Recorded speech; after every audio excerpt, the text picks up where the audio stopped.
Knees and toes. The shoulders have to do with anything. Because of what you did to my bold prediction. Yes, I'm taking this too far, but I don't care. We're going. The noise is great for those who are audio only. What's up, everyone, and welcome into the Buffalo Sports Collective. I got it right this time, Phil. Hey-o. It's Monday, April 27th, 2026. As always, I am PK alongside my co-host, Phil. Episode 434. We got a jam-packed show, so we're diving right in. Remember, you can follow us on Facebook, Instagram, Threads, and TikTok at Buffalo Sports Collective, and on X and Blue Sky at Buffalo Sports Co. Don't forget to follow our channel wherever you listen to podcasts. Check out our website at buffalosportscollective.com. And look for time breakdowns in the description of the show. Coming up this week, yes, the Bandits are gone, but that does not mean our coverage stops. Phil's article breaking down the final game for this season for the Buffalo Bandits, and officially Article 100 for our podcast will be out on Tuesday. Interview will be out on Wednesday, previewing round 2 of the NLL Playoffs. If you're a Bandits fan, don't drop off. NLL still has great action. There's still great games left on the docket. On today's episode, Buffalo versus Georgia reaction. I think we both have cooled off a bit since the Saturday, whatever that was. Round 1 review. Phil, I know there was a post by the commish, but I think we almost broke the league. In our own words, we might have had a hand in breaking the league, and Georgia getting absolutely robbed. We'll talk about that as well. And then Sabres last 2 games. So let's start in Bandit Land, but Bandit Land South, because they kind of took over Gas South Arena. They got just over 4,000 fans, and I would say 2,000 of them were like Bandits fans. It's insane. Like, depressing. Georgia, if you want to keep your team, like, do better.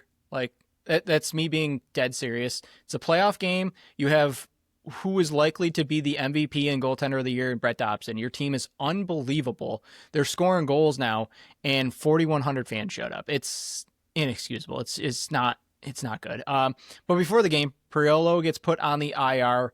Devastating news for the back end there, and you could kind of tell. If he was in the lineup, I don't even know if that would affect the outcome of this game, but it definitely didn't help him not being in there. Buffalo loses 17-10 to end the quest for 4 straight. We'll have plenty of time to reminisce on how incredible this was. So before we even start diving in all the negatives here, and there's a lot of them, we both have recognized and have said it many, many times. We use the Office quote many, many times on, I wish I knew we were in the good old days before they had left us. We said that many times in these last 5 years. We're recognizing it. We will address that in the offseason as it approaches. But on today's show, we're talking strictly about this game that took place in Georgia. McKay had 3, and then it was a spattering of goals between Wires, Dylan Robinson, Mitch DeSnew, Joey Rez, Burns, Scanlon, and Bucky, each one. That's right, Dane Smith was held goalless. Vince, 34, 51 saves. Shots went to Georgia. Faceoffs went to Buffalo. Georgia 3 for 4 on the power play. Buffalo 1 for 2. It was tied 1-1, and then Buffalo never led this entire game. It was 3-1 after 1, 9-5 at half, 12-6 early in the third. It got to 15-6 early in the fourth quarter.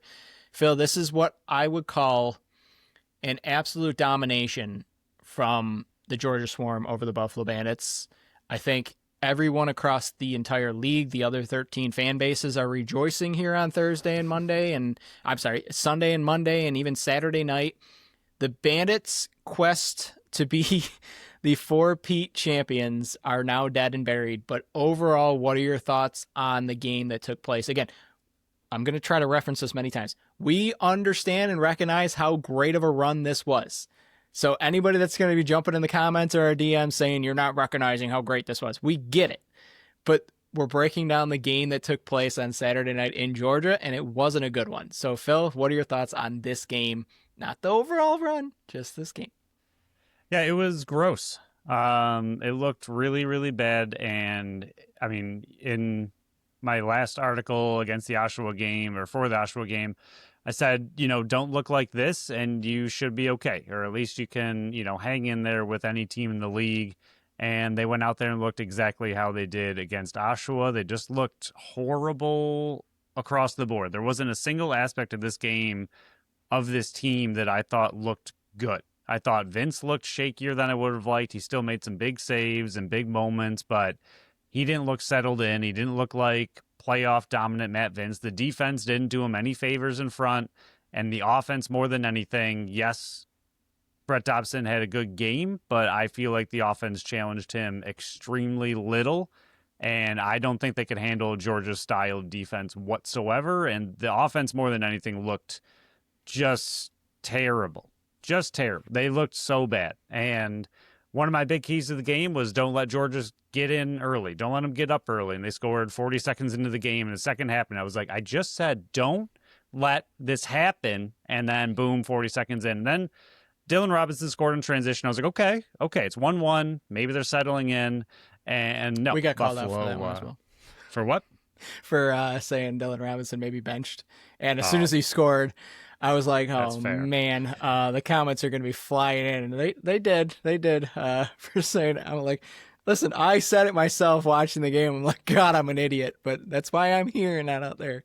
I did say the exact same thing to my wife Ashley was watching with me, and I was like, "Hey, we said to bench him." Yeah. Another one of our great takes. Hey, in our defense, Dooley was already out there, so our sub was out there. So maybe Dooley was ahead of him, but he had to play because Priola was out. But yeah, I said the exact same thing as I watched it too. But that was pretty much where the positives ended. Was Robinson's transition goal. And it was just a horrible game for Buffalo. And I do want to give a lot of credit to Georgia. They looked good. Their offense looked good. Their defense looked good. Goaltending was good. Like, Georgia was the much, much better team. But I also think to me, it reminds me so much of Buffalo versus Vancouver. Yep. When they won that one. Good like example. Buffalo looked like the better team against Vancouver, but Vancouver played terrible in that game. And this one, I think Georgia looked like the better team all the way through, but Buffalo played a terrible game. I think if Buffalo played how they did during their 7-game win streak, I don't know if they necessarily win, but I think it's a heck of a lot closer, and maybe they pull it out. But they looked just terrible. I don't know how else to say it, but they looked bad. Yeah, I think the Vancouver-Buffalo matchup is a very good description. Like, Georgia played pretty much a flawless game, and Buffalo did nothing to help themselves. So I think you're spot on with that comparison, that Vancouver pretty much did nothing and kind of hurt themselves, but you can't take away from what Buffalo did in that one. Same thing. Like, plain and simple, the Stars did not show up in this game. It's like, this game theoretically is 17-8 because Buffalo scored 2 late ones under a minute to go that, made it look a bit better if you could polish a turd. But really, the offense was a no-show. They didn't look good. Nothing could get in rhythm. It didn't look good at all. Vince never settled in. He made some big saves to start the third quarter, and they're like, okay, he's bailing this team out. You just need a few goals to get back into this. And, they went on that little run in the second quarter, and like, okay, like 4 goals, not bad. 9-5, as bad as you played, you're down 4 against this team. Like, you can still come back. And Vince was making those saves in the early third, and then it was just like, it's over. Like, there were too many rogue defenders on the back end. Like, I didn't think Mitch Desnoux played very well, and we needed him. His team needed to have Mitch Desnoux of game 1 rather than the Mitch Desnoux of the Oshawa game, and I think you got way too much Oshawa. I mean, I want to give full credit to Georgia. Like, it's plain and simple. I'm not a Debbie Downer. I'm not, like, poo-pooing. I'm not making excuses. The better team on that night won. Like, it's hands down. Georgia was the better team. They were the ones that showed up. I don't know, and I know somebody else asked this, like, if this game was played in Buffalo, do you think the results were different? I don't think so, just because, I mean, maybe the travel down to Georgia, because I know that arena is not easy to get to because you can pretty much fly into Atlanta and then it's a drive to Duluth. Maybe that affected them a bit, the whole travel situation. That's why we're saying, Buffalo's gone to Saskatchewan and won on the road without a problem. Yep. They've gone to Vancouver and won on the road. Like, it's not an excuse. Yes. Yeah. I'm more looking at it. Could they have won the game if it was in Bandit? I don't think so. Like, if I really don't think playing at home makes up a difference of that many. I really don't. Like, I don't think that Matt Vince sees the ball better at home than he does on the road. I don't think that Dane Smith the lights might be scores more goals at home. I think this was just. This is kind of how, and I think multiple people have mentioned this so far, this is kind of how dynasties die.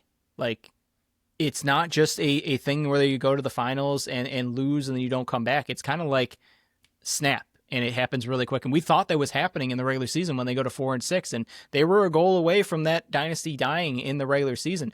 But this is kind of like, it was almost like ripping off the Band-Aid. Like it happened so quickly. Like after like midway through the third quarter, you're like, oh man, like it's over. Like there's no way they're beating Dobson this amount of times. And pats on the back. We said it was first to 10 wins, and they almost doubled what we thought it might be. But I mean, before we dive in, what a run. What an amazing time that we've had covering this team for the last 5 years. We're not going anywhere. We're not like a bandwagon type of thing that are only tracking them because they're winning championships and going to the finals. We're back next year to cover this team, regardless of who's back for this team, whatever. But it'll finally be an interesting offseason. Yes, we have plenty of time to reflect on what was and what's going to be, and the rest of the show is going to be just strictly about this game. But we'll dive into the offense. I thought, and first off, like, thoughts with Michael Grace right now, because that was a non-contact injury, did not look good whatsoever. A stud of a player on the back end that should be up for Defender of the Year, and to see him go down non-contact in the first quarter, it stinks. Like it's not fun. I was excited to see him play, and you kind of got gypped to that there. But in the other hand, you're like, okay, their best defender is not going to be out there. Buffalo's one of their best defenders is not going to be out there. It's pretty much evened out now. What are you going to do with it? And Georgia was the one that was just like, okay, next man steps up. Let's see what we can do here. And I mean, besides the power play that Byrne drew, which I thought was probably could have went both ways, bring them both, I didn't like anything from the offense. Like they got chipped out of 2 goals. Maybe if both of those ones go in, and they do go in, but I mean, if things were looking different, maybe the result is a bit different. But I really don't think so. Again, Georgia was the better team. Banana Coke's in the crease that negates Burns' second goal. I mean, no goals through the whole first quarter from the offense. It was a very sloppy first 15 minutes, and I mean, a couple chances inside, but Dobson's making unbelievable. Burns' foot in the crease for a no goal on the third, so 2 goals get negated.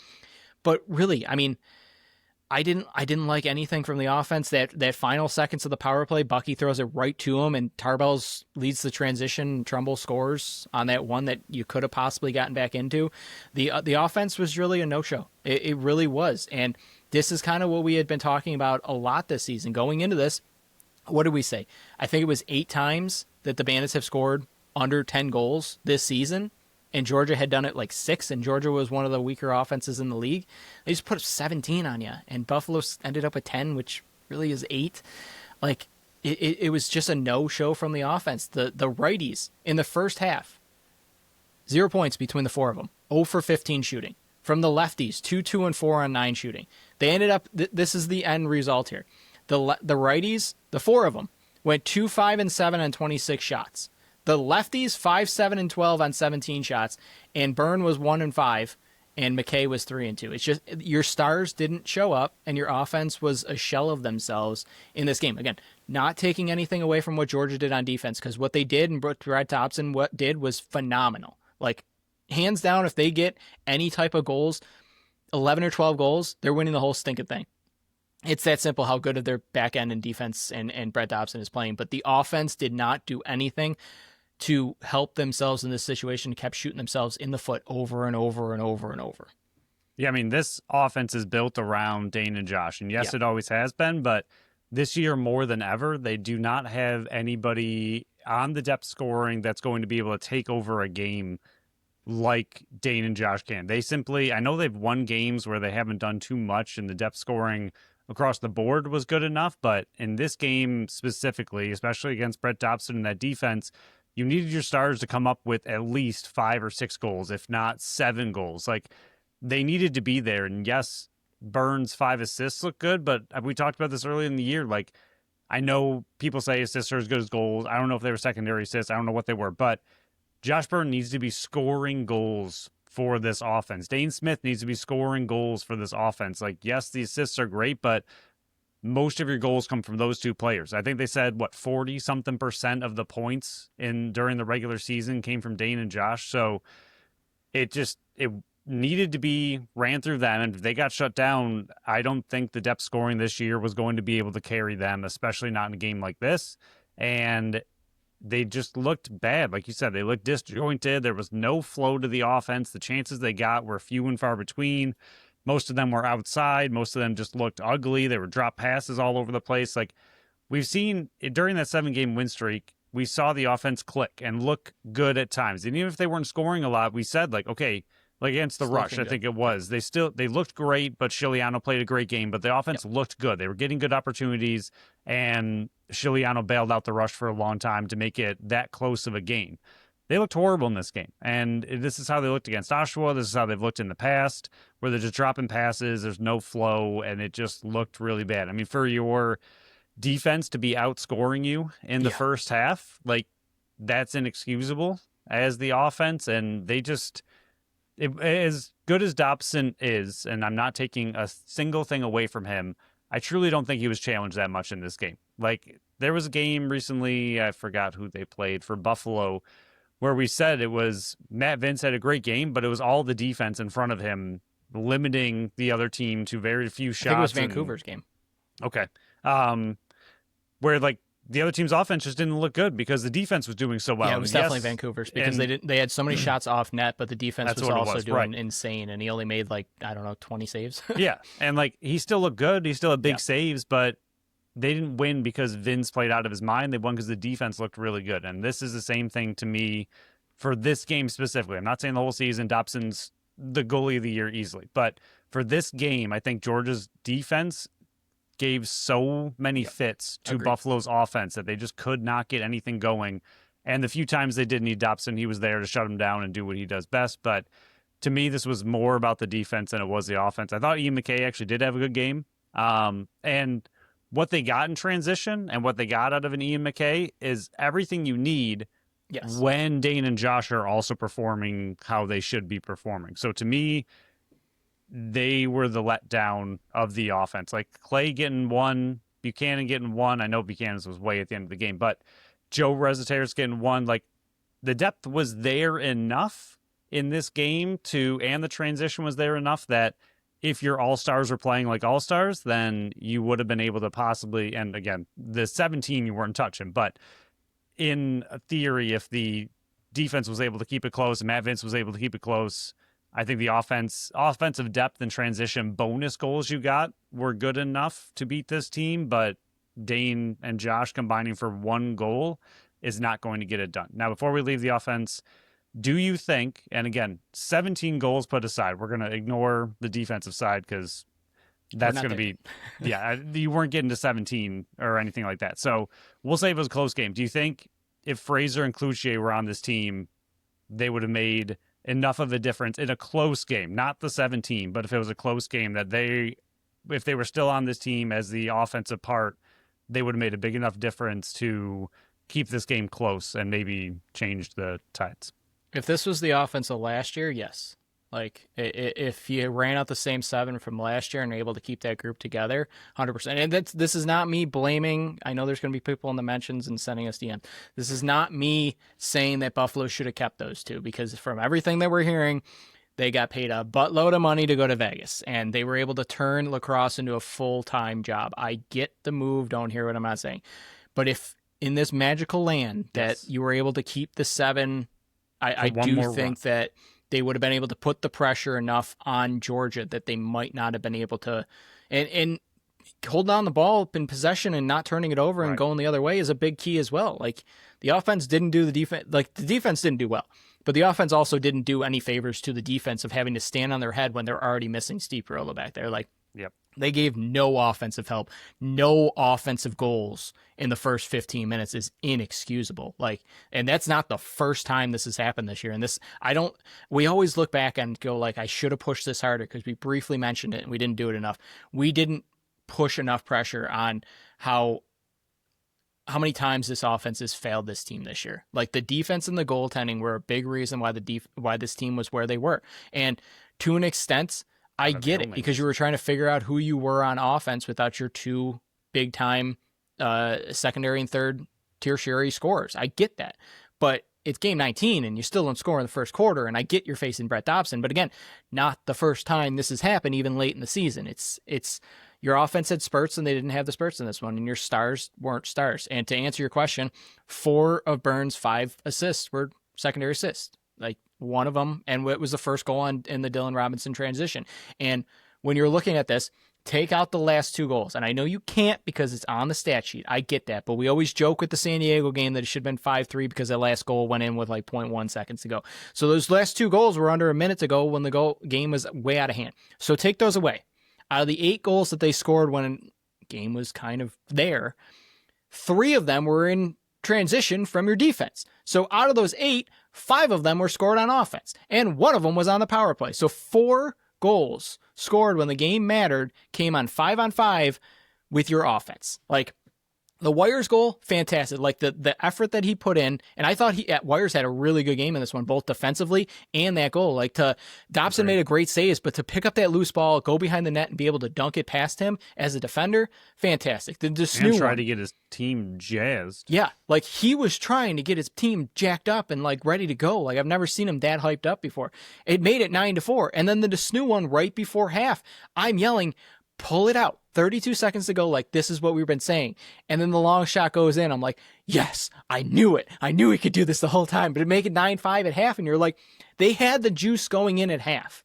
And then Georgia came out and scored those goals to kind of shut it down. It was, to me, I get that the defense and the Mad Vince were not good in this one, and we're going to go into it in a second, but the offense did no favors with this one. Like, I do not want people to see these 10 goals and say, like, you said 10 would be enough. 2 goals were when the game didn't matter. 1 of them was on the power play, and 3 of them were in transition. Like, 4 from your offense on 5-on-5 is not going to cut it. I don't care who you play. Like, it's just flat out, it wasn't good enough. Your stars didn't show up to play.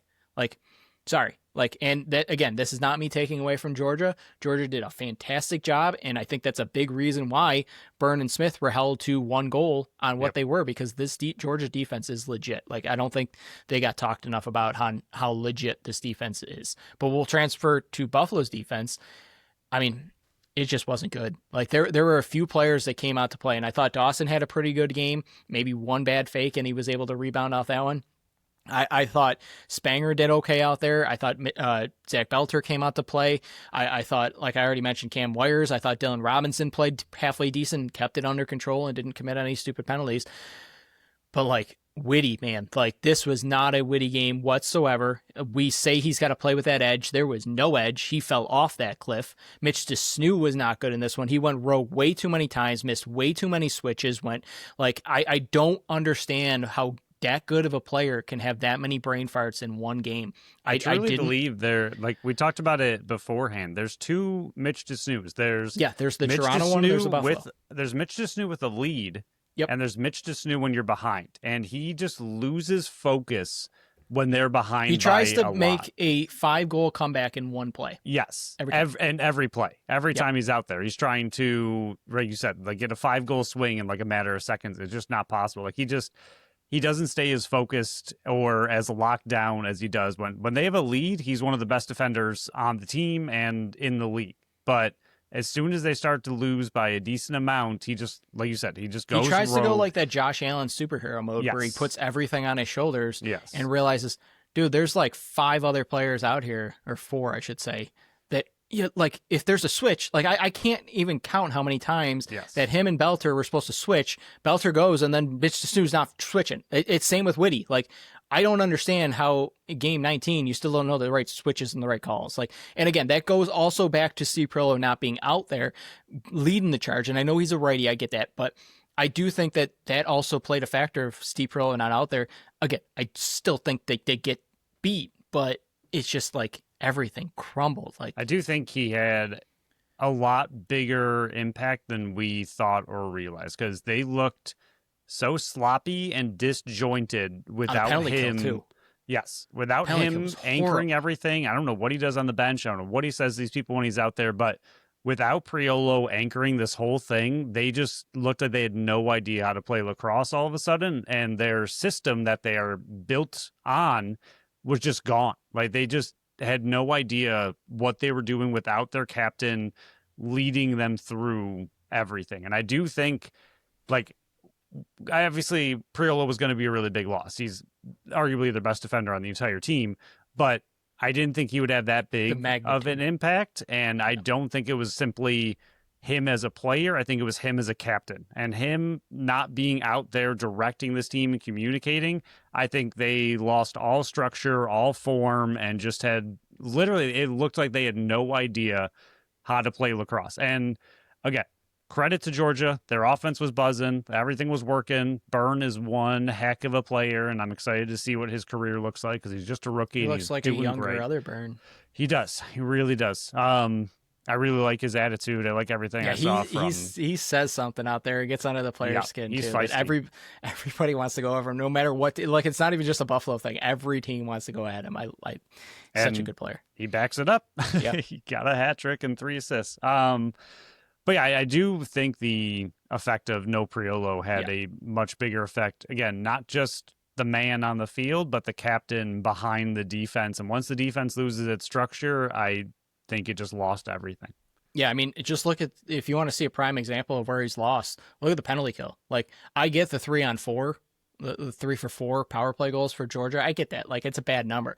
But when you just watch how just effortless and how speedy those passes from Georgia were and how easy it was to capitalize on that, like, I was getting dizzy on how fast they were moving. And then, like, the players' heads were turning and getting lost. Like, I do think that to me is a big area where he's missed everywhere. I get that.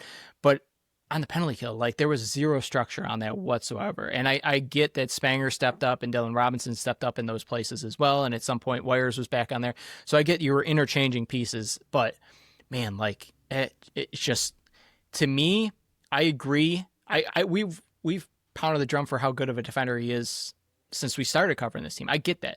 But I don't think that we hit that enough. To me, I think a good comparison is like a Kyle Buchanan of the defense. Like, once Steve Perillo hangs it up, and I'm not expecting him to hang it up this offseason, what does his defense look like? Like, we just saw a glimpse of it, and it ain't good. But to look at what Georgia's offense was able to do, like, they didn't stop anybody. Like, Cole had 1 assist in the first half. He finished with 1, 3, and 4.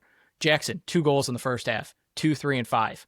3, 2, and 5. Byrne, I mean, he was popping off in the first half, 3, 1, and 2. He finished with 3, 3, and 6. Connell, who does nothing in the league and is a depth scorer, went off for 3. I mean, the whole lefties went 10, 10 for 20 on 29 shots. That's insane. And then for the righties, Lyle, 1, 4, and 5. He had a great first half, and then he just pretty much went nuclear in the second half for 10 points. Benedict, who I think is a really underrated player, goes 2, 4, and 6. Moon, who's took Triolo's spot, gets 6 assists. Like, it's insane. Like, they're looking up and down the lineup. This offense, who maybe we should have acknowledged what they did against Rochester a little bit more rather than just it's Rochester, they're a Walking Dead team. Maybe we should have recognized, okay, this offense is clicking for Georgia right now, and given them a bit more credit for where credit's due. Like, I'm being flat out honest here. If Georgia's offense puts up 11 or 12 goals with how their defense and Brett Dobson, like, they're going to sweep the rest of the playoffs. Like, just hand them the trophy now. It's insane. And we'll go over why I don't think you can hand them the trophy now in a minute. But, like, I guess you can transition to the goaltender here now. Is Matt Vince did not look settled at all the entire first half. And I'm not even just putting everything on the defense here, because even I think Pat Gregoire mentioned it on OTCB After Dark that I listened to. When Matt Vince is letting those far shots in, it's forcing the defenders to get further and further out on hands, which is allowing more screens, which is allowing more guys to get up and under. So them not having not saying that they don't have full confidence in Matt Vince, but having to adjust their style because Matt Vince isn't seeing the ball well. Like, I think that's the other sad part about this is I think you and I are both in kind of like cats out of the bag. We were expecting Matt Vince to retire regardless of the outcome in this one.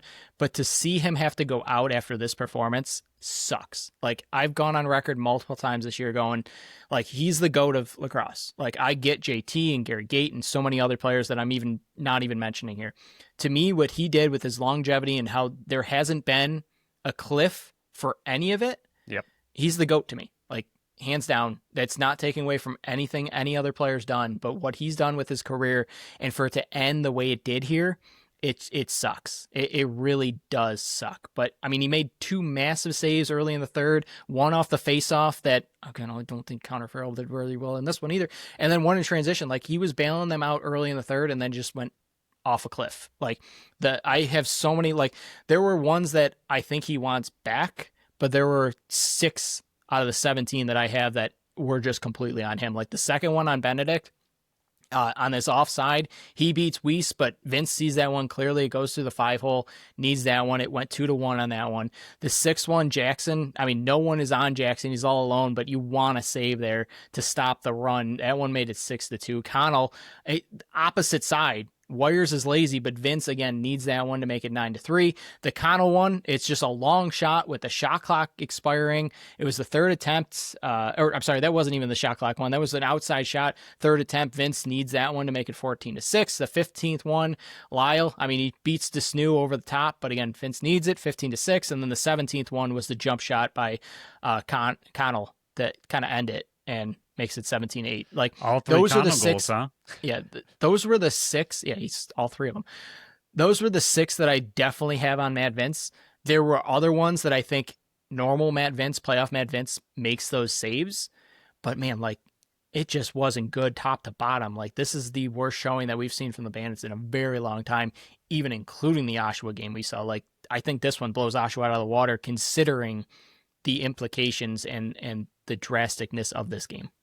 Yeah, I think the big point you made with him allowing the early outside shots and then players having to go out on hands is huge, because I do think even some of the ones you mentioned, and I have Vince for definitely some of these for sure. But I do think he was screened on a lot of them. That's and true I too. think I think the reason he was screened is because players were trying to get out on hands on the outside. So it was just a domino effect that because he wasn't able to see those early, it forced the defenders to change, like you already mentioned. And then because they're so much closer, I think they were, like, the amount of times I have written down that it looks like he was screened again, looks like he was screened, looks like he was screened. And I don't know, again, if that's all because the defense changed a little bit, or, again, like how much of that and the slow switches and the switch offs not happening at all, like so much of it. And again, it's really hard to put on one player. I'm not saying if he was out there, they would have won, but so much of it seems like with Priolo gone, the structure vanished. And without the system that they seem to play and live and die by, I think it was just all over the place, and players are running around, players are jumping in front of balls that Vince normally would make the save. But like the amount of times Vince looked at the player who was closest to the guy shooting and just stared him down is like, I can't see. And if I can't see, like, what do you want me to do? And they seemed like they were outside shots that he should be saving, but it looked like he was being screened so often. I think so much of that goes back to missing Priolo and missing that structure and system that the defense is built around. And like you said, Priolo's not hanging it up this year, hopefully not next year or the year after, maybe the year after. He's our new Matt Vince. He is. My goodness, please keep playing. But to see what this team looks like without him is alarming.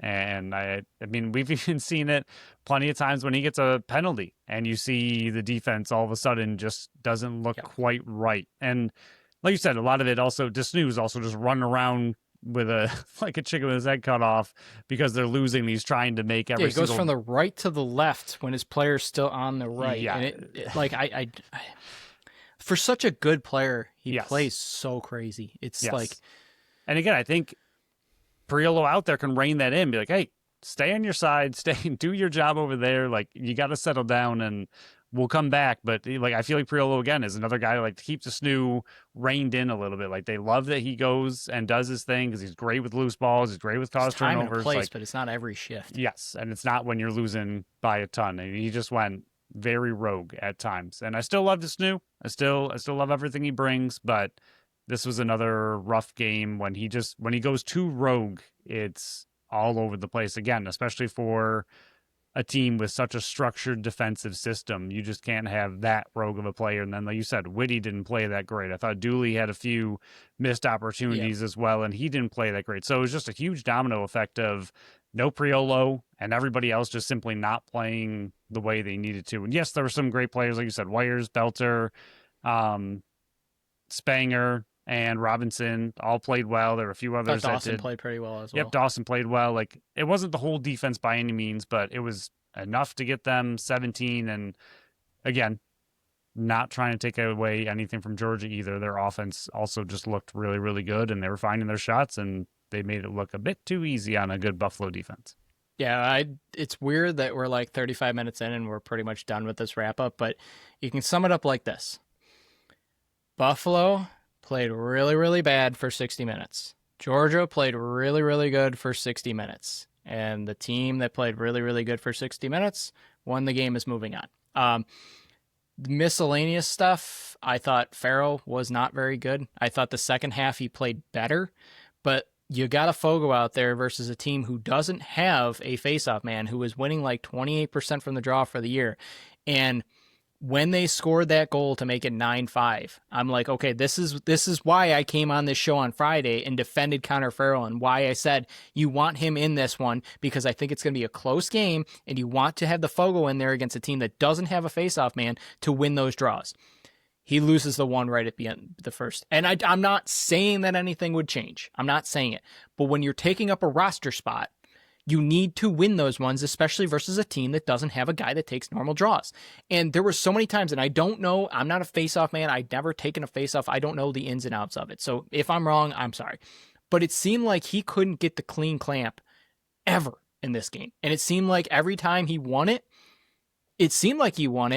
but like, I don't know if it was because Georgia was too quick on the loose balls attempts, or if Trumbull, who I think was taking the majority of the draws, was just able to knock it out of Connor Farrell's stick or something. I know Connor Farrell mentioned it multiple times to the ref, like he's grabbing my stick or something along those lines. Yeah, I so saw that he was complaining a lot about something. Maybe that was happening. Maybe that's like a valid excuse that he was saying. But like, it wasn't a good night for Connor Farrell at the faceoff dot. He picked it up in the second half.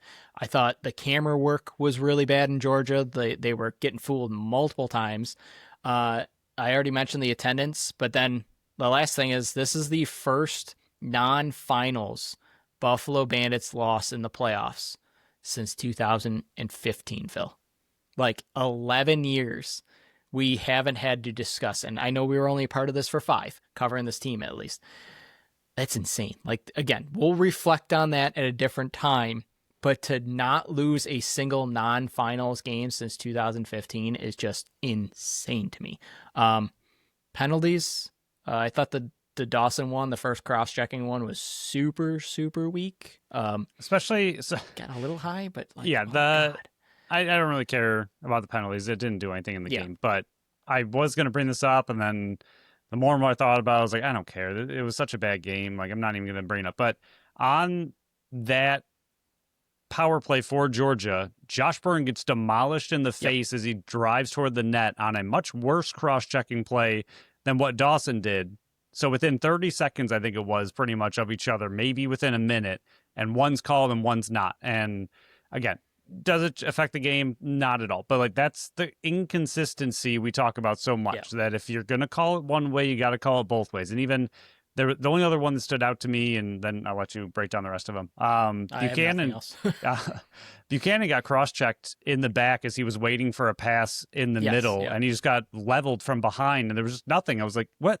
How many times is that called as a illegal cross-check in the back when a pass is actively coming to him right in front of the net? They call that all the time against Buffalo throughout the entire season. And it's like, we'll let that go. Like, again, wouldn't affect the game whatsoever, but it was little inconsistencies. I was like, all right, well, that probably should have been called and that shouldn't have been called. But overall, I thought they were whatever. It didn't affect the game.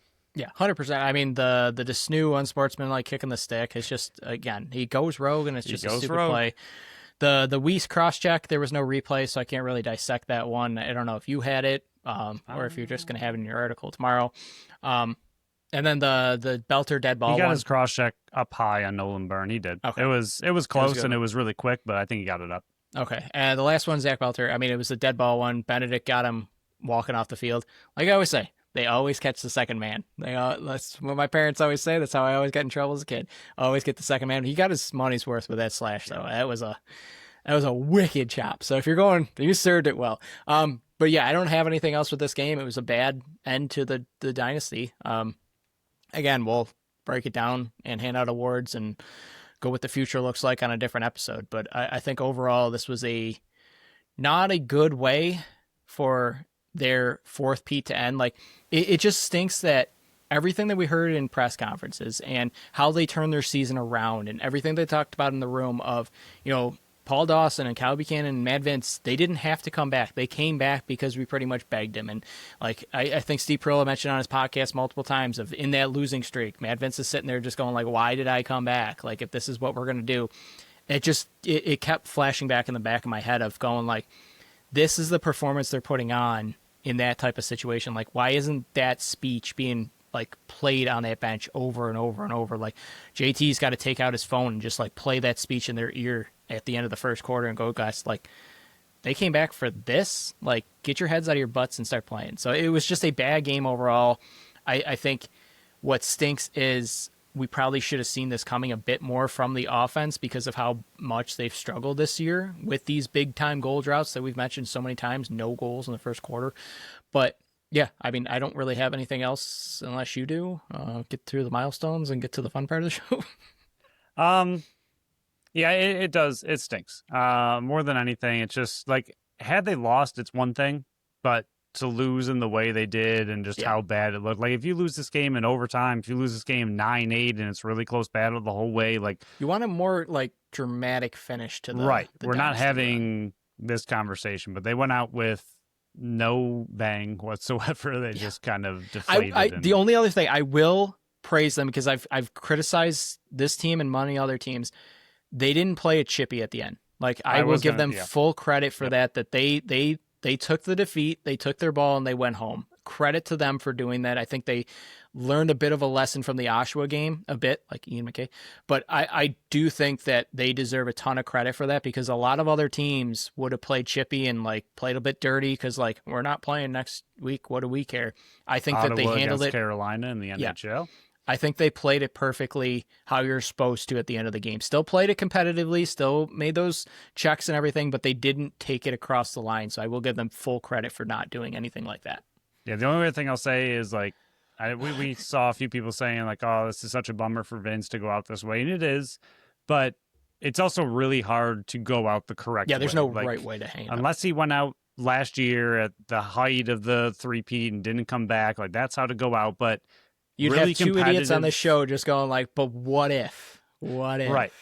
And really, really competitive, amazing, incredible players like himself, GOATs especially, they don't want to go out on top in a weird way. If they think they can give it more, then they're going to go out there and give it more until they can't. And exactly, I made that exact comparison yesterday. Like Tom Brady went out with an 8-9 record. Somehow they had we don't have to get into the whole home playoff game at 8-9, ridiculous nonsense in the NFL, but he had a home playoff game and then got demolished by the Cowboys, and there went his career. And like he's the best. He will not be remembered for his final game, but in the moment it sucks that that's the way it went out.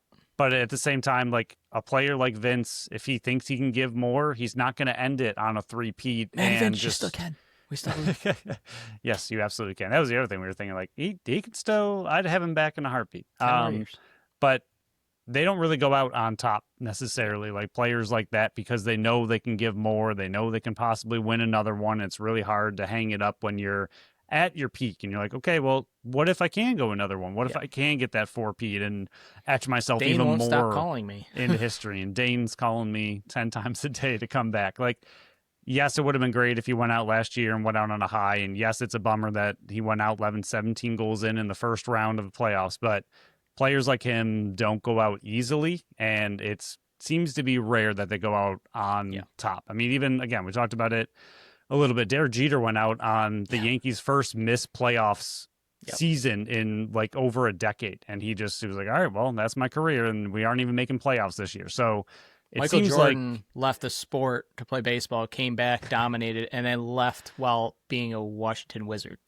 Right. It just seems like the top people in their sport they go out on the low end. They don't really go out on top. And it's because they're competitive, and it's because they have drive, and they want to try one last time, and that one last time is one time too many. And I think that is also a massive credit to Matt Vince. Look at the names we're comparing him to. Yes. That's the type of player he is. But we'll go over the milestones. Quite a few happened, so thank you. I don't have to deal with this next year. Matt Vince moves into sole possession of 6th in games played. Ian McKay moves into a tie for 7th. Josh Byrne is up into the top 10. He's sole possession of 10th in games played. Dane Smith is in 5th in NLL playoff history in games played. Paul Dawson is moved into a tie for 6th in games played in NLL history. Josh Byrne tied Dane Doby for 4th in assists. He also passed Colin Doyle for points for 5th in playoff history. Ian McKay passed Micah Kersey for 7th place in Bandits history. And the last one, Josh Byrne passed Jay Thornberg for 10th place in Buffalo Bandits playoff history with loose balls. So quite a few happened in this last game. So thank you for that. I don't have to mention them next year. But Phil, it's time for the fun part. Halifax scores 9 straight in the second half, shuts out Vancouver, wins it 10-7. Absolute insanity, pandemonium, whatever you want to call it. Shots on goal. Insane. If Christian Del Bianco did not play the way he did, this game could have been 21-7. Like it was a failure by Vancouver. Like everything that Buffalo's talking about here, it's tenfold to Vancouver because they built this quote unquote super team that should have won everything in their first round playoff exit. Saskatchewan falls to Toronto 16-13, and Toronto pretty much controlled that game the majority of the time and then took over in the fourth quarter. And then the last one is Colorado and San Diego, and we're going to talk about that one and win it. But San Diego wins by 1 in overtime, and Colorado had many chances to shut them down, but they put it in the ref's hands and it ended in overtime. But are there anything specific that you want to talk about any of these games before we kind of dive into the 2 hot button topics of this one?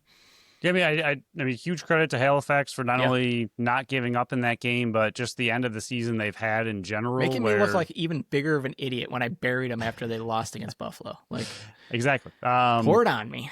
Their comeback during the season was huge, and they're one of the teams that I know Buffalo was until Oshawa, and sadly they continued that play into playoffs. But Halifax was one of those teams where they got hot at the right time, pushed to make playoffs, had that final season game that was pretty much a playoff game, winning in, and then carried into that Vancouver game. And going down 7-1, you can very easily give up. And Halifax is a team that seems to never give up. I will give them monster credit for that. The amount of times we've talked about them, they should play much better in the first half, first off. But because they don't, the amount of times we've talked about them almost winning games and coming back from 10 goal deficits in the second half, coming all the way back and finding a way, like versus Georgia.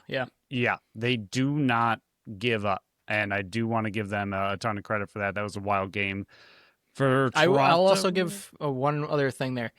Randy Stotts, is he back for this series as well? Like, he's been a big loss. If they can add him to this, and they're going against Georgia, I think, again, Georgia, 12 goals, you win everything. But yeah, Warren Hill with the way he's playing, that's the thing that I'm most proud of for Halifax is the season that Warren Hill's having, them getting to the second round. They did justice to what of a season he's having. And a heck of a game. He had only allowed him 7 goals. That was a really impressive performance. Shut out in the second half. Speaking of goalies, wild when you play Nick Rose. Good things happen. Matt Sawyer's going to keep his job. I get to keep the bit going, man. I'm actually happy about that. But yeah, I mean, I think that was a weird goalie duel because it was a very high-scoring game for 2 great defenses, 2 great goaltenders, and it ended up being 16-13 in a pretty wild game. But fun game, even game. Offense looks pretty good with Mark Matthews back there. It does, yeah. Wow. I mean, talk about, to me, same way Priolo was missed for the Buffalo's defense, Mark Matthews was missed on the Toronto offense. But that was a good game, and then we can talk about Colorado. Okay, I want to finish on Colorado, if that's okay. Yep. I might be talking on my butt, and I did this last year when it was Saskatchewan versus Halifax, and I get that it ended up not mattering, so maybe this doesn't matter. And again, everything might be fixed by the time you're listening to this episode. For Georgia, though, the arena availability is a major issue. I get that the arena has so many book dates. Me and a bunch of people are going back and forth on possible outcomes to fix this situation. Before we started recording, I realized that on NLL, they pulled Game 3. So maybe they're already working on it now. But when I was doing these notes, it had Game 3 in Halifax on Saturday the 10th, which means Halifax was going to get 2 home games. To me, there's ways around that to me. I don't understand. Currently, it's Saturday the 2nd in Georgia. And then right before this recording, until I figured it out, they had Saturday the 9th and Saturday the 10th, both games in Halifax. Halifax is the 8th seed. Georgia's the 4th. Georgia's supposed to get home field advantage. I don't understand. And again, maybe travel issues is a part of this. I've been hearing, I know Halifax is very tough to get into. I get that. But why not Friday the 1st in Halifax, Saturday the 2nd in Georgia, and then the following Friday, if you need it, the 8th in Georgia. But again, if travel's too much, you could do Thursday, April 30th in Georgia. You get the day of travel, and then Saturday the 2nd in Halifax, and then the following week, Friday the 8th in Georgia. Like, that's possible. Now, on the other hand of this, I'm not dismissing anything with the arena availability. I get that. That's a real thing. Not looking past it. To me, it's not even about the home game. If this is being played in Halifax and Georgia's the quote-unquote home team and they get all the advantages, I think that needs to happen. It's, to me, more about the appearance for this for the league. If you want to draw new fans in, that's the goal of the playoffs here. I mean, round 1 was insane, having 3 of the upper teams lose and the 3-time defending champions lose. Like, week 1, that's why I love the one and done. It's fantastic. But again, in the end, I don't really care. Like, my coverage of the Buffalo Bandits is done. Like, their season's over. This doesn't affect me whatsoever. So I'm not going to get super angry about this. I'm not going to go over the line like I did last year with Saskatchewan, even though I was trying to defend them. To me, this makes the league look pathetic. It makes the league look Bush League. And again, sorry, this is just me as a vantage point looking as an outsider here. If you were to tell me that the number 4 seed doesn't get home field advantage and the number 8 seed does, what type of appearance does that do for the league? And again, maybe the league has no control over this, over availability. I get that. I don't know all the ins and outs of it, and quite frankly, I don't care. I'm talking about the appearance that it gives to new fans that you want to watch your sport. If you tell this new fan, new 12, 13, 14-year-old who is very good at knowing these type of things, because they play Madden, they play all these other video games. If you were to tell them, hey, this number 4 seed that earned the right to host 2 home playoff games doesn't get it, regardless of the reasons, they ain't going to read that description. They're just going to see that the number 8 seed gets 2 home playoff games, even if it doesn't matter and it's a sweep either way. I think that that's a Bush League type of view on this league, and it makes the league look like a joke to me. For a league that wants to be considered the next major league, you need to figure this stuff out. And again, I get it's short notice. They're way down the depth chart on arena availability. I'm not discrediting that. I'm simply saying, as the perception of what it looks like, it's crap. That's all I'm going to say. I'm not going to go any further than that. I'm not overly angry. I don't really care again. It's just when you're looking at it from a new fan's perspective or even just a Georgia perspective, it's a crap look for this league. Right. You got to put yourselves in the shoes of all the other leagues that you're trying to beat. Yep. Like, if the Buffalo Sabres were supposed to play 4 home games and 3 away games, and they go and all of a sudden they're like, oh, we don't have, the Bandits are playing, so you guys can't play here. So Boston gets an extra home game. Like, everybody would be livid, and there'd be riots in the streets of Buffalo. And it's the same thing with the NFL. Like, if Buffalo had to play an away game because there was a concert in the new stadium and they overbooked it, and all of a sudden Buffalo has to play away instead of home when they thought they were supposed to get a home game. Like, there would be, once again, probably literal riots in the streets of Buffalo. But again, those guys on rollerblades would be going around hacking some ankles. But I think if you want to be the next major league, like, you have to put your shoes and the visibility of the league from a viewpoint of the other major leagues that you're trying to compare yourself to. And if you do something that if another league did, the fans and league perception would not be good, then you're not where you need to be as a league. And I think they know that at the same time. Like you said, they're low on arena availability, and I think they understand that there's complications that come with it, but it's just hard to be taken seriously as the next major league when a team that deserves and has earned the right to have 2 home playoff games may only get 1 because of availability.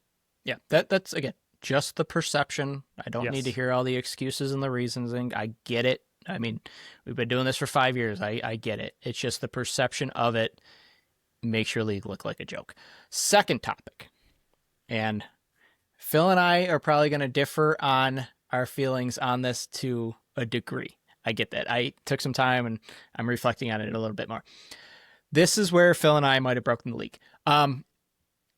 We'll go backstory here. Colorado loses to San Diego in overtime on a goal by Trey Leclerc. It's a nice pass by Westberg, not discrediting. It was a good goal. Like, Colorado had many, many times that they were able to, that they could have shut down San Diego, and they didn't. And it took it to overtime, and San Diego got the draw off Trevor Baptiste when faceoffs matter, and they controlled it the whole time. Like, Colorado didn't see the ball once the entire time. There were 3 or 4 opportunities that Colorado couldn't get in the ball in overtime, and they didn't. And San Diego wins it. And what was it, like 11:30, 12 o'clock at night, I get this message from Phil. And he goes, "Did you see this?" I was like, "What?" And he sends me a video. And it's Trey Leclerc taking a shot. It's blocked, and he steps in the crease. Then Westberg gets the loose ball, and he passes it over to Trey Leclerc, who scores the game winner. I'm like, how is that allowed? And again, everybody's already knows all this stuff, but this is the backstory. So I'm like, how is this allowed? And then he's gone, you send me the rules of 67.2 and 67.3, which again, we'll get into that in a second. But I'm like, this doesn't seem like this should be allowed. Like, we've seen this so many times. How was this not blown dead in the change of possession? Why is this a good goal? Second thing, why is nobody talking about this? Like, it was radio silence. Colorado didn't fight it. They didn't talk about it in the press conference, nothing. So I get on the old phone at 12:30, 1 o'clock at night. And I'm sending DMs. And I'm like, did you see this? What's the reasoning? Like, what are you seeing that I might not be seeing? What am I seeing that other people might be seeing? Like, why is nobody talking about this whatsoever? And then I wake up, because it was late, and we get plenty of DMs that are like, yeah, this is not right. Like, I don't know what was called or why it was called, but like this was a blown call. And that's not just from one person. That was from like 3 or 4 different people. So I had the opportunity, and I was like, do I do it? Yeah, well, let's post it. So we posted it like 9 o'clock in the morning? Just going like, somebody explain this to me. Like, that's genuinely what we were asking. Yep. Is what are we seeing that made this goal legal? Turns out, nothing. It was an illegal goal that should have been blown dead. And it kind of exploded. And again, this is where I'm not taking credit for it, but I think we made enough noise around the league perspective of people in the league in the know, and it spread like wildfire. Like, fans and players and coaches and other executives were liking the tweet and sharing the tweet, and it exploded. And then around like 1:20, the defensive coordinator for Colorado shares something of himself. Like, okay, explain yourself, league. Like, what is going on here? Like, this can happen. But until then, it was just pretty much us. Like, what is going on here? And we weren't even asking like anything. We were just asking for an explanation of how this was legal and other things weren't. And both sides were sharing, okay, this is why we think it's legal. And I'm like, that makes complete sense. Thank you. And then the other side would share it. I'm like, that makes complete sense. Thank you. And then my head is literally exploding on what is real and what is not. And then I just keep going back to the DMs of the people in the know, and they're saying like, this ain't good. Like, they blew this call. Like, so I'm like, okay, but if that's the truth, why are these rules written the way they are that contradict each other? And why are people interpreting it different ways? So for me to put the blame on the refs completely, I don't think is very fair. Did they blow the call? Yeah, because Phil and I saw it on the replay, and they took 5 minutes to replay, and they didn't see it. So I'm not fully absolving them, but I'm not fully blaming them, because they're going off a rule book that confuses people that have days and days and days to read it and realize, oh man, like, nothing makes sense in this rule book. Things contradict themselves. So in the grand scheme of things, that tweet that I guess we went viral for the first time in 5 years, Phil. I don't know how to do this social media crap, and we went viral. But that whole tweet was kind of just like, somebody explain why this is a legal goal. And nobody could, because it wasn't.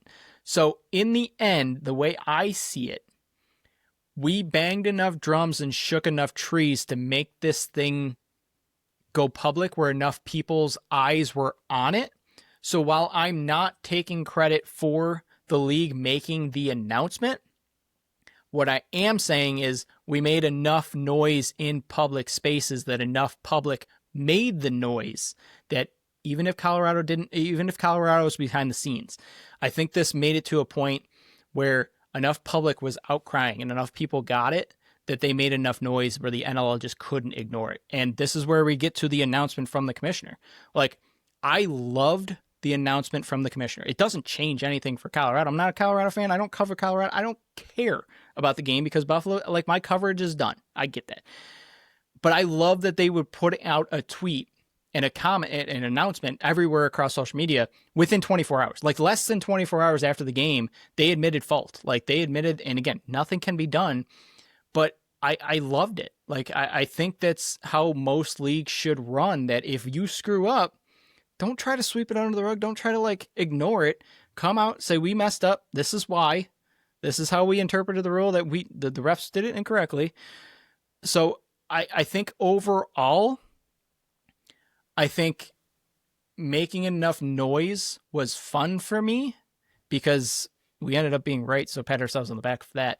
But I don't think in the end we were responsible for them making the announcement. But I think that our tweet did go viral and enough people saw it, and maybe it was like, yeah, why was this allowed? Like, up until that tweet, nobody was really saying anything. So I'll pat ourselves on the back for at least, like, starting the conversation. And then it goes to, okay, regardless of the outcome, that's done and over with. The real problem here is the way people can interpret this rule book has to be rewritten, and it's just so confusing. Like, 67.2 talks about a shooter, but 67.3 doesn't, but like 62.2 supersedes 67. Like, it's too much open for interpretation. Like, I went back, like, people explained to me what is going on here. I saw both sides made sense, and that can't happen, because if both sides make sense to me, the refs that are sitting in the booth that make those critical decisions, they're probably thinking the same thing. Like, that's how Brett Dobson ended up in the penalty box. Like, it just needs, somebody needs to go through that penalty, the rule book this offseason, go through it with a fine tooth comb and try to reword. Like, you don't even have to change the rules. Just reword how they should be interpreted to the referees, so the referees can better explain it and better call it correctly. The only other thing I'll say is, if lacrosse, if you're getting into gambling, man, this stuff can't happen. Like, so many people probably lost money on this that it's not good. Like, blown calls happen all the time, but you reviewed this and you still got it wrong. It's not a good look, but it's a great response to what happened. So I give the commissioner and the league a ton of credit for coming out within 24 hours and making the announcement of, hey, we owned up, we made the mistake, and this is the reason why. Yeah, that was the thing that blew my mind. Is I had the game on because, honestly, I was hoping San Diego would win just because I've been enjoying the chaos of round one. And I kept calling Buffalo the higher seed. They weren't the higher seed, but to me, they were the bigger team. Not better team, obviously, but the bigger team. So the defending champs. To me, the big four teams in the NLL lost in the first round. I was kind of hoping Colorado would lose for the same reason. I was like, oh, good for San Diego. I hope they pull this out. And I was rooting for San Diego, but I had the game on while I was also doing notes on the Bandits game for my article, and I was just kind of half watching, and I was watching the review really closely, and I was like, isn't his foot in the crease? So I sent you the video, and that's the bigger thing to me, is that me not even invested in this game all that much, other than having it literally on my computer off to the side while I'm doing notes, saw something that the refs in a 5-minute review didn't see, that it doesn't seem like, and maybe they didn't, just, I don't know why you wouldn't make a ton of noise. Colorado didn't seem to see it because they weren't upset at the field. They just accepted that it was a goal and moved on, and they didn't seem upset in the moment of, hey, we saw this, why didn't you see this? We want an explanation immediately, like, get over here, it's not a good goal, and explain, if it is a good goal, explain to us why it is. We didn't see any of that. They were like, okay, it's a good goal, and everybody just kind of moved on. And I sent you the video. I was like, hey, isn't this not a good goal, or am I missing something? That's kind of where, like you said, with the tweet, is I don't really care what the outcome was. I don't really care about much. I just wanted to, like you said, and I didn't even care if they made an announcement. I just wanted to know 100%. What the heck the real rule was, because nobody out there knows. And that's why I was hoping you would tweet, is because I don't really care about what happens in this game. I just want an explanation of, like, why this is what I'm seeing as a media person, as a fan, as a whatever. I was looking at this play, huge play in a game. This is how I saw it personally from what I know of the rule book, which isn't nearly as much as refs know. I understand that. And I went to the rule book and interpreted it how I would. And I just wanted, like you said, and put in the tweet, an explanation of, like, I'm sure, and I even told you in one of our messages, like, I'm sure they called it right, and I believe they called it right. Like, I'm But sure why? they know more than I do, and I understand that.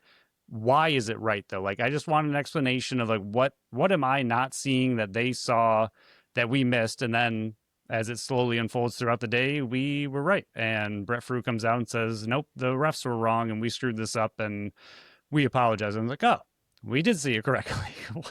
How exciting for us. Yeah, Yeah, I there's think just that's the most gratifying thing is not that it went viral or not that, we had a hand in any of this. Like, I'm not giving us credit for any of the decisions they made whatsoever. Um, but just that the fact that we saw something that other it people seemed like really didn't, everybody and we pointed it missed. out, and we're like, what? Like, again, it goes back to, and I think you said this like right before we started recording.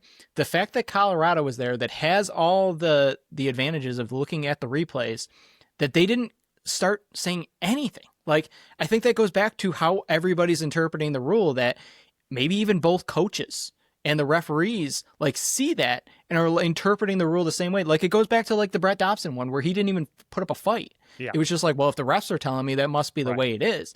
It goes back to how the rules are written, that they're a major issue. And I think that to me, and again, it's a bad look for the league again, getting something wrong. Colorado loses the season, and it sucks for their fans, sucks for the players. I'm not discrediting that whatsoever. But I think the bigger picture here is looking at it. How do you make this not happen again? Because this happens multiple times a year where they have to make comments on what went wrong. Right. Clean up the things that are causing these refs. Like, I'm not putting the blame fully on the refs. I get it. They blew the call. I get it. But when you read the rules, I can see how they interpret it where it's good. Like, he was out of the crease. He reestablished himself before the ball was even picked up. Like, nobody had possession of it. I get it. I can see where that is made. But I can also see, like, he's the next man to get the ball because Berg passed it to him. Like, it's too open for interpretation. It's got the loopholes need to be closed. And again, this is a learning. So as long as they fix it, good. But if they don't even address it and we run into the same issue next year, you don't learn from yourself. Right. So like, I think that was the main point of, and it goes back to like, nobody was saying anything. Right. I Like, was just very zero. confused. Like, how I can't be the only one seeing this video. We were and going everyone- crazy. Like at 12 o'clock at night, like I'm scrolling Twitter. I'm like, nobody's saying anything. I'm sending DMs and we're getting sparing ones back. And then I fall asleep and then I wake up to like multiple people going like, no, they messed up. I'm like, oh man. Okay. And then I scroll Twitter. I'm like, if they screw up this bad, why is still nobody talking Right. about it? So it's just like explain to me how they screwed this up or explain to me how they got this right. And we finally got an explanation, but like for a little podcast in Buffalo to have to be the one that did, like, pats on our back for seeing that and like putting it out there and it exploded the way it did. I don't really care what comes from it. Don't really care whatsoever. But like, it was a fun ride. it was a fun ride, but like to see like I'm not even going to put them on blast on who did what, but like to see the type of people that were reacting to our message, like, yeah, what is going on here was a bit mind shocking of like, We're on. this is the next major league, Right. guys. Like between the Georgia situation and now the Colorado San Diego one, like this is a bad Sunday for the NLL, man. Like for as good of a weekend as it was, like this is a black eye on it. That's what's so disappointing about this league because I'm a fan of the league. I want the league to grow. Like not that I ever get paid for any of this kind of crap, but like we support the league. That's part of the reason why we started this podcast is to grow the team and grow the sport. And it was a bad day to be the NLL on Sunday. It's just Like you said, good on them to own it. Yeah, it doesn't 100%. change anything. But I mean, if you go back to, I can't remember what game it was. I've been trying to think about what game it was, but the NFL where there was that pass interference where the guy got like blown up. Oh, before New the Orleans play. versus Philly, maybe. I know he's on our team now. Gardner Johnson was the one that did it, and I can't remember who it was on though. But yeah, I know it was the pass interference, and they just kept their mouth shut. I was saying the NFL didn't say anything. Like, it happens. Like, no, like at least the NLL's coming out and saying like, okay, yes, full credit. We screwed up, and that is big credit because the NFL, as big as they are, they don't do that. They're like, whatever, good luck. All right, move on. Like, it's nice that the league is willing to do that and be more transparent, and that's one of the things that we've always asked from the league is be as transparent as possible. I do think that this kind of stuff does seem to set them apart at times from the other major leagues because I don't think the NFL would do that. We've seen it. They haven't done that. and we haven't followed the NHL as much because Buffalo's We'll been talk really about that in bad a for second. a really long time. But I don't think the NHL, we've seen it too often. I mean, they used to have those, oh my God, those really, really bad player safety videos Oh or the God, suspension yeah. videos. Those were, Those oh might man. still be a thing. We just don't watch them Yeah, anymore. they were some of the worst videos I've ever seen and still never made any sense This of is the why. reason why this was called and why the player was penalized. But yeah, good on the league Thank you, for Brandon owning it. Shanahan. Yeah. But we can move on. Yeah, thank you, league, for doing that. Like, we'll see in 5 years when another one of our things go viral. Bandits die, so Sabres live. There, where is it? There it is. Three.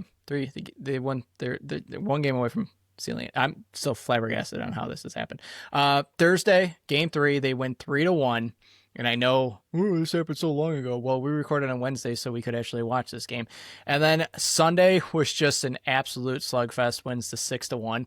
Phil, the Buffalo Sabres are 1 win away from advancing.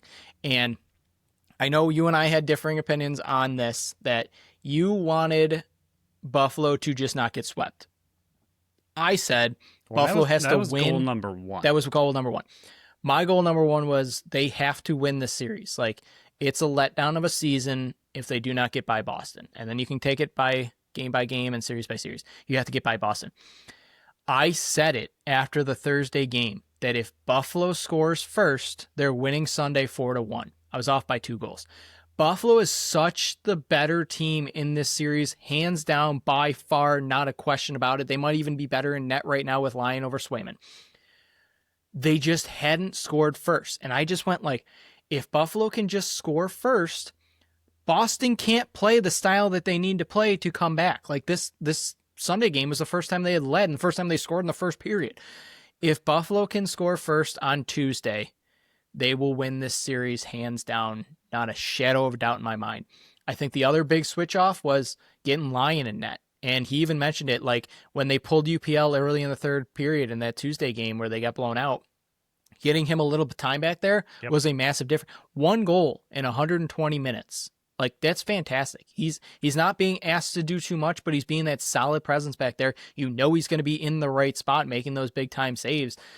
And he's going to be chirping the other team. I love it. Like, after that penalty shot, he turns to the ref and just goes, what a loser. Like, I love it. Like, that's what I do all the time. Like, but like this team plays so differently with the lead. Yes. They get that cockiness, that attitude that we're so much better than you, and it shows. Like, if they score first on Tuesday, they're winning, and that house is going to go burning down. Like, literally, Bandits died so the Sabres can fly. That's what I'm going with. That's the reason. So thank you, Sabres, for your Bandits, for your sacrifice to allow me to keep wearing the Sabres hat and do it with pride. Like, oh man, like, I'm getting giddy over this team, Phil. Like, whoo, baby, I love it. Yeah, this is, I mean, we were talking about what, I know Carolina swept Ottawa, but we were talking about which team do you want if Buffalo could choose between Ottawa and Boston, how they would finish the season. And I said Boston because I didn't think they were as good of a team. I think the main thing they had going for them was Swayman, and Swayman's kept them in the game through the first 3 games. And this one, he finally fell apart a little bit. The Buffalo offense looked incredible and finally kind of figured them out at the same time. And without Swayman, that team is nothing. I just do not think Boston's a very good team. I don't think they're the Sabres with like Dominic Hasek and like that early year where they had nothing but goaltending. Yes, and they don't look good. And I think Buffalo has just they've eased into the playoffs so far. Like, this was kind of the game, like the second game here, the Sunday game, is what you were hoping for from the Sabres because of the talent difference between the two teams. Like, this last game, the 6-1, you shouldn't win this way every game, but this kind of domination is what you wanted from the Sabres because they're so much more talented than Boston is currently.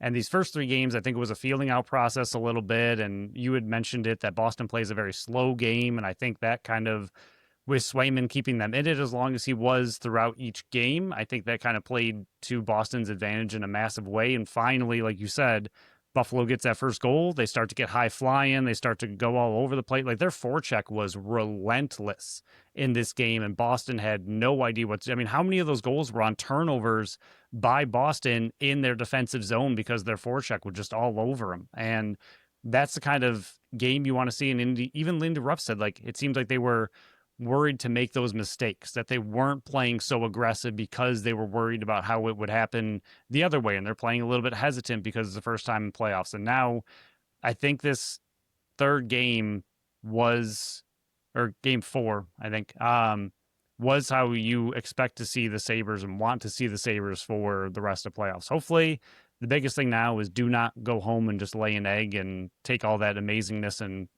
drop it. I know Boston's going to come out pretty hard, but just play your game and you should be fine. Like you said, score first again and you're good.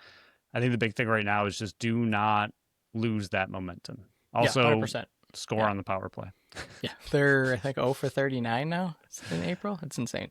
Like, even that one goal, I think it was the second one. It was like the penalty had just ended. Like, I saw somebody tweet out, like, it's better this way for the joke to continue. But Canadians would be the team that are leading the series 2-1. They're up 2-0 right now in the second period. But yeah, I think it'll be interesting. I don't think NHL is going to do anything with Zadorov with his attempt of breaking Dahlin's shoulder when he was so frustrated. It's just stupid. NHL won't do anything. Dahlin, like, I saw somebody else, like, they had a drag Scrappy do off the ice because, like, Benson is my favorite player. Like, hands down.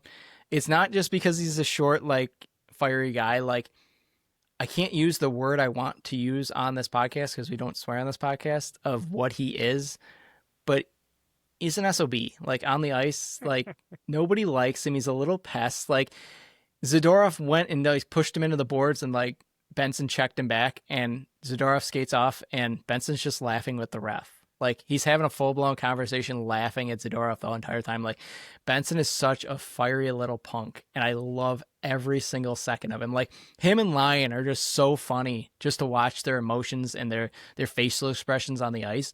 But even Krebs, like, I've loved Krebs. I've wanted to put him down, like, when Ostlund came back, and that was a massive addition in the Thursday game that we didn't even talk about. If I wanted Ostlund to come back, I wanted Benson to get pushed up to the top line and Krebs to get pushed down to the last line. Like, that's what I wanted. I don't know if you can move Krebs off that top line now. The way he's forechecking and performing, like, it's so, like, everybody's playing. Like, this is what I wanted to see. If they just score first, Boston can't play the style to come back, and they couldn't. And you saw the end result of it. It's just Buffalo was just nonstop. The only criticism I have for this Sunday game was they stopped playing in the third period when they were on the 5-minute power play. Like, that goal should not have gone in. Too many players were just sitting there watching and not performing, and they cost Lyon the shutout. So I don't think that's going to translate to game 5 whatsoever. But it's a lesson you got to learn early. Yeah, you cannot stop playing whatsoever. Like, Lyon getting that shutout would have been huge for his confidence. And I'm not saying, like, anything else. And I guess he's led in 2 goals, I should say, because of that one, not just the one in 128 minutes or 20 minutes, but I will say, like, you need to win game 5, and I'm very interested as who banging the drum. Like, there's not bringing Josh Allen back because I think the camp's over. Do they bring out the guys on skates? Like, that would get the crowd going. Like, they've got a high bar to clear with Rick Jeanneret's wife, then Josh Allen. Who's the third? And I think just for the lulls and the how the crowd's going to react, those guys that are on the rollerblades, the Blade Gang, I think that's who's got to bang the drum in game 5.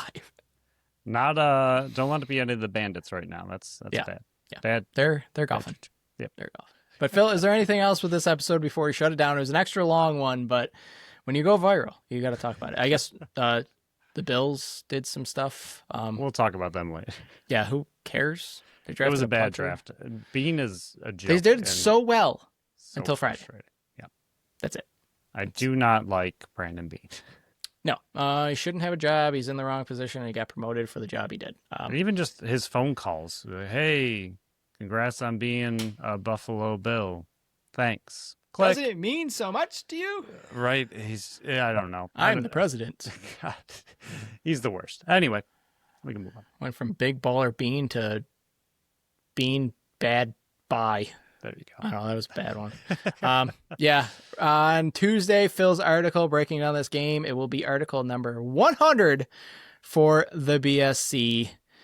Yeah, Actually, Phil, it's 5th anniversary. I should make a tweet or something out there. I forgot it was. Here's the thing: we 100th article, 5th anniversary, and went viral for the first time. Big time. Big day. Big day for the BSC. We got an interview coming out on Wednesday to break down round 2 of the playoffs.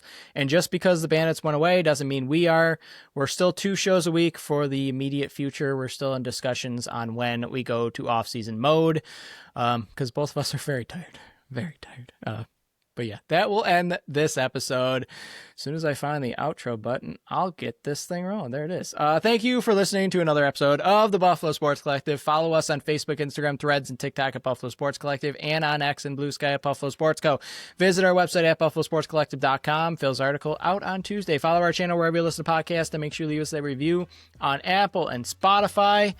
Bandits, thank you for the fun 5 years. We will see you next year. We'll be back. Till next time. Bye-bye.